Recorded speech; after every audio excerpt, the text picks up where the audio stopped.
છોટાઉદેપુર જિલ્લામાં આવેલ વાંચલીભીત ગામે ગુંદિયામોડા ફળિયામાં રેતી ખનન બંધ કરવા બાબતે પોલીસ સમક્ષ રજૂઆત।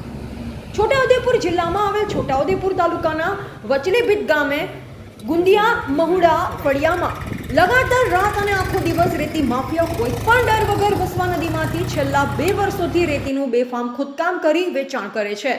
તેને તંત્ર દ્વારા તાત્કાલિક વેચાણ અટકાવવામાં આવે તેવી ગ્રામ લોકોએ માંગ સાથે છોટાઉદેપુર તાલુકાના ઝોસ પોલીસ મથકે લેખિત અરજી કરી હતી।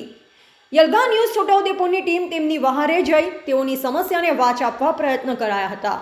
ઝોસ પોલીસ મથકે આપેલ લેખિત અરજીમાં ગ્રામ લોકોએ જણાવ્યું છે કે ટ્રેક્ટર મારફતે સતત રહેતીનું ગેરકાયદેસર વેચાણ થાય છે અને આજ રોજ ગુંદિયામોડામાં વસવા કોતરમાં માત્ર 25% જ રેતી બચેલ છે। જે બચેલ રેતીને તંત્ર દ્વારા અટકાવવામાં નહીં આવે અને ગ્રામ લોકો દ્વારા જનતા રેડ પાડીશું। રેડ દરમિયાન કોઈ પણ જાતનું નુકસાન થશે તે સમયે નુકસાનીની જવાબદારી તંત્રની રહેશે।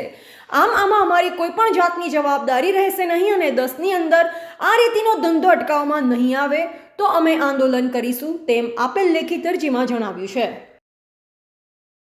ખનીજમાં આવેદનપત્ર આપ્યું છે, નહીં કાર્યવાહી કરે તો ઉગ્ર આંદોલન કરવું પડશે।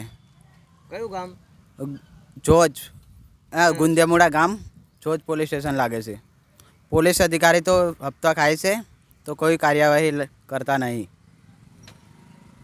એના પુરાવા નહીં પોલીસના, પણ કેમ કે પોલીસે આવ્યા હતા ગામ લોકોમાં જણાવવા